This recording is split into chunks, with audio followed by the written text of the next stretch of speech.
It happened just after dessert, when the laughter was still lingering and the candles had burned low. Dad, Robert Carter, rose from his chair, cleared his throat, and said in a voice that didn't quite match the warm glow of the room, "After what you've done, Elise, we can't have you here anymore." No one looked at me. Forks clattered awkwardly against plates. Someone shifted in their seat. Maybe Aunt Maggie Dwyer, maybe Trevor. I waited for someone to laugh, to say it was a joke, a misunderstanding, a slip of the tongue. But the only answer was the suitcase by the door. And worse, the empty space on the living room wall where Grandpa's favorite photograph used to hang. The one of him and me standing on the front porch with our fishing rods, smiling like the world had no edges. Gone. Just like that. "We think it's best you go quietly," Maggie added, folding her napkin with sharp, deliberate fingers. "It's better for everyone this way." I stood there, hands trembling, but only slightly, because dignity was the only thing I had left. And then I felt a small hand tug at mine. It was Sophie, my niece, her big brown eyes wide with confusion. "But you didn't mean to hurt anyone, right?"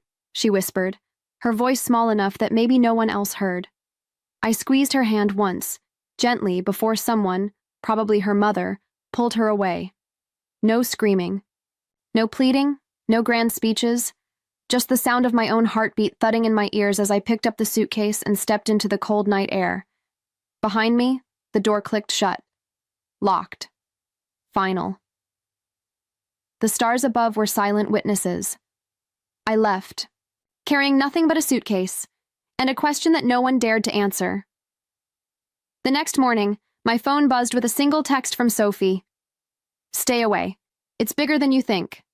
No explanation, no apology. Just a warning that settled into my chest like a stone. I spent that day moving through a world that no longer seemed to fit. The coffee shop I used to visit with Mom, the barista didn't recognize me. The grocery store where Grandpa used to joke about my poor choice in cereal. Nobody smiled back. By afternoon, I made one last mistake. I called Aunt Maggie. I thought maybe there was a version of this story where she would pick up and explain. Instead, the call went straight to voicemail. Blocked. Later that evening, I found myself sitting in my car outside Mom's house, rehearsing what to say. A simple question, nothing more, just, why? When she opened the door, I caught a glimpse inside. The family portrait still hung above the fireplace, but now, a gap where my face had once been. Photos rearranged. History edited with the precision of a scalpel. We stood there, two strangers separated by an open door. "You were always different," Mom said at last, her voice soft, almost rehearsed. "Maybe it's better this way." I didn't answer. There was nothing to say that wouldn't cheapen the silence. That night, scrolling through old texts, I noticed something I hadn't before. Trevor had sent a message weeks ago, buried under the flood of family group chats. Not everyone's on their side. No punctuation, no explanation, just enough to keep a spark alive where everything else had gone cold. Someone knew the truth. Maybe they were scared. Maybe they just needed me to find the rest of the story first. The erasure wasn't complete. Not yet. It took 3 weeks before a crack appeared. A brown envelope, left without a note, slid through the mail slot of my tiny apartment. Inside was a flash drive. No sender, no instructions. Against my better judgment, I plugged it into my laptop. One audio file. 17 minutes, muffled voices, static between words. At first, it was nothing, just the clatter of dishes, the hum of background conversation. Then a voice I knew too well. "Maggie Dwyer. We can't trust Elise with something that valuable. You saw what happened before." Another voice. Dad's, rougher, less certain.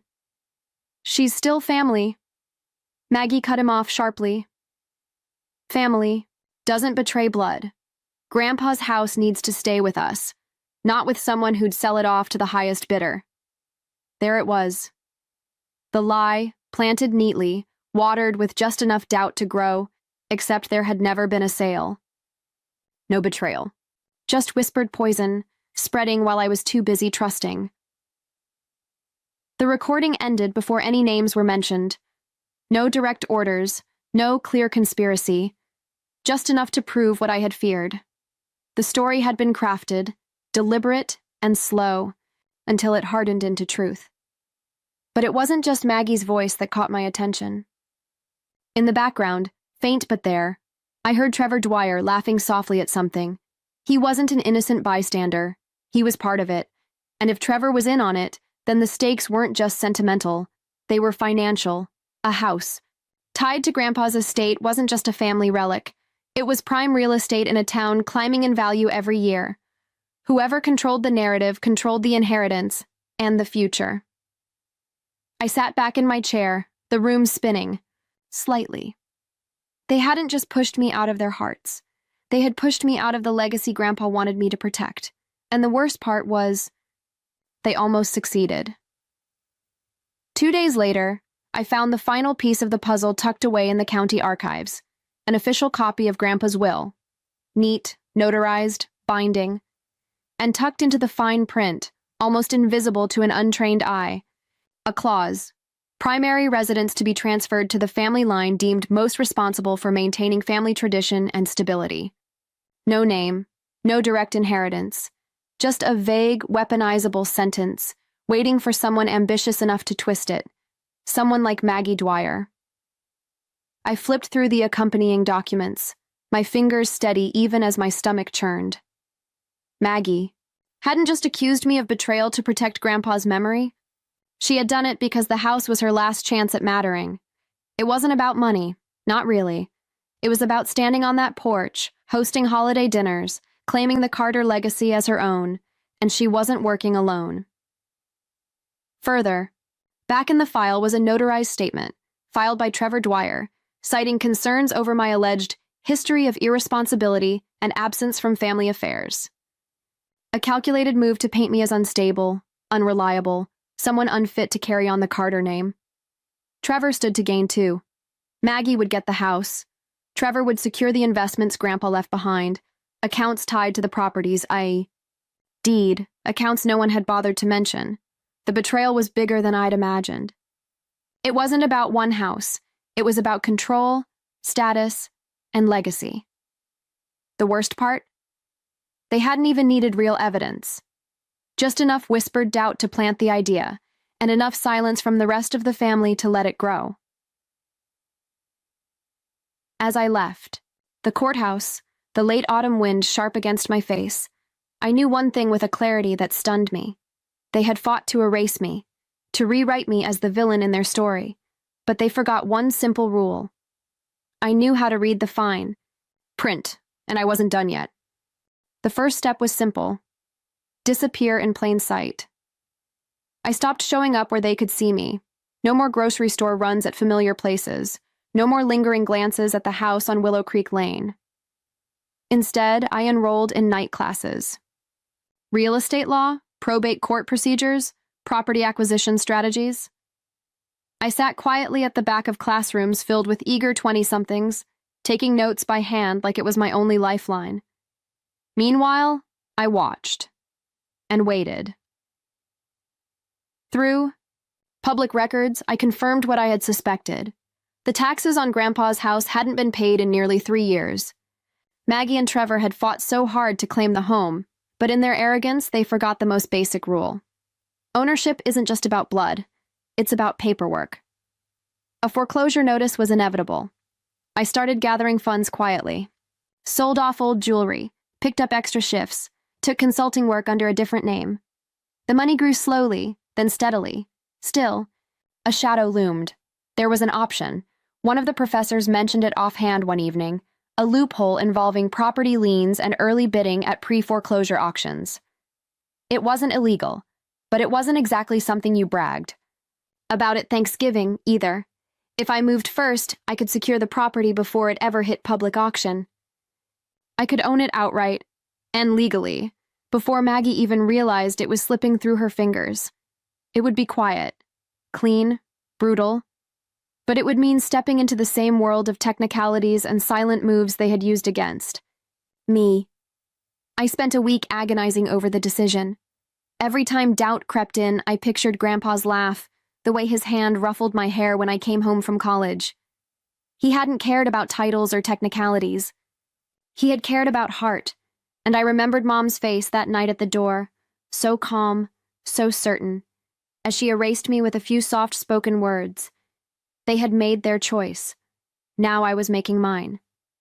The paperwork was filed 2 days later.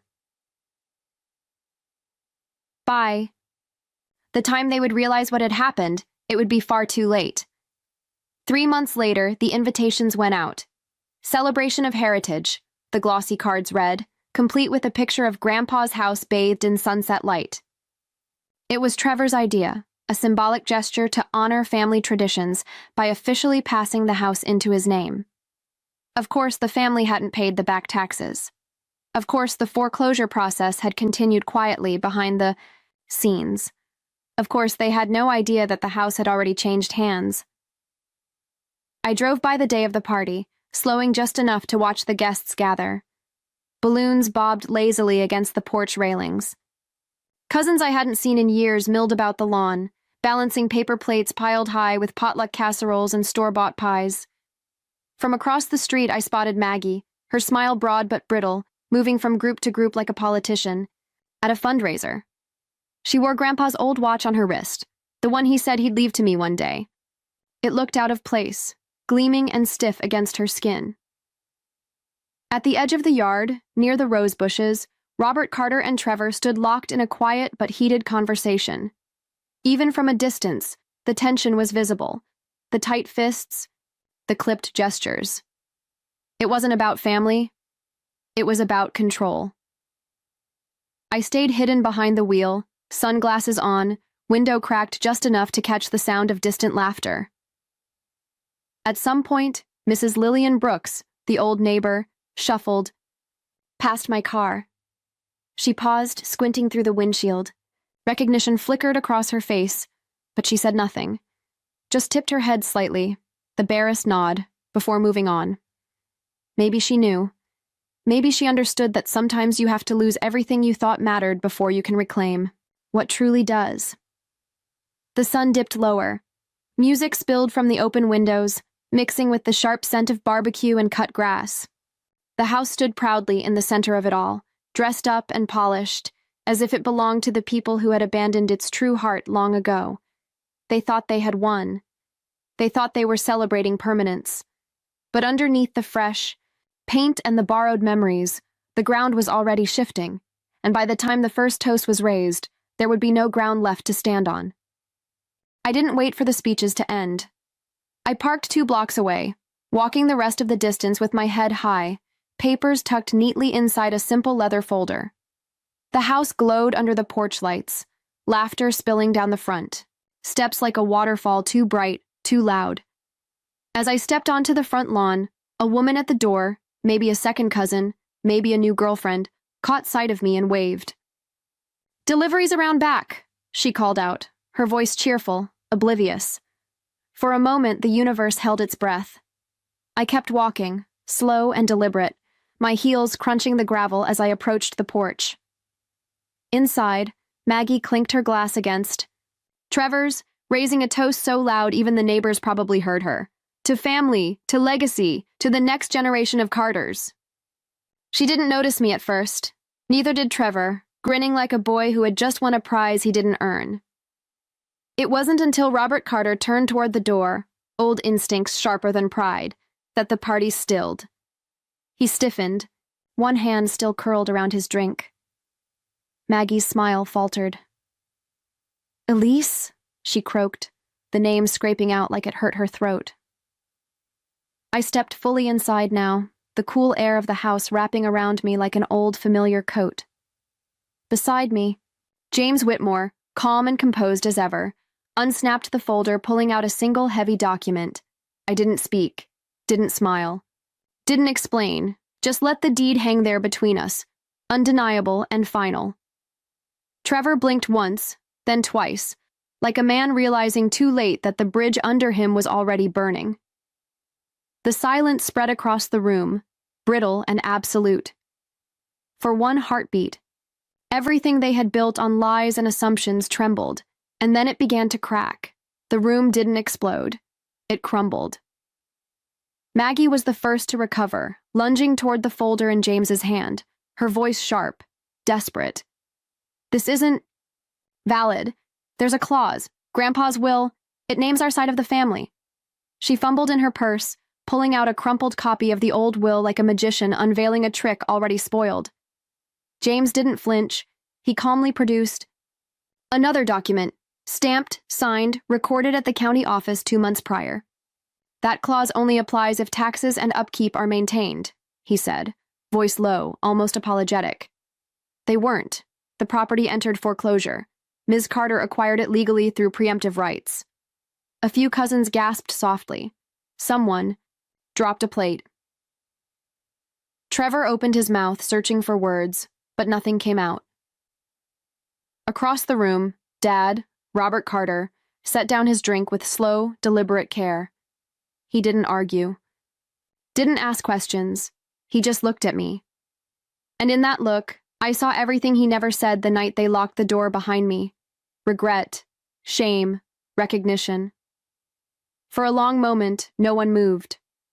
The house, so carefully polished for their celebration, seemed to shrink around them, the peeling paint at the windowsill, the hairline cracks in the ceiling, all suddenly impossible to ignore. Maggie's hand dropped to her side. Trevor muttered something under his breath and turned away. The fight drained out of them faster than I expected. Maybe deep down they had always known. Maybe they understood, too late, that true ownership isn't declared by speeches or family. Trees. It's written in the quiet, patient hands that hold steady when everyone else lets go. I stood there a moment longer, letting the silence finish what my words never could. Then I turned toward the door, the folder tucked under my arm, leaving them to sort through the wreckage themselves. I was halfway down the driveway when I heard footsteps behind me. "Elise, wait!" It was Sophie, no longer the little girl clutching my hand at the dinner table, but still carrying the same flicker of hope in her voice. She caught up to me, breathless, her hands twisting the hem of her dress. "I'm sorry," she said, eyes shining. We didn't all believe them. Not really." I looked at her for a long moment. At the fear, the guilt, the fragile kindness trying to survive in a house that had taught her otherwise. I didn't say anything. Some things don't need to be forgiven out loud. From my pocket, I pulled out a small object, a tarnished brass key tied to a fraying piece of red string. Grandpa's spare key, the one he had pressed into my palm the summer I left for college.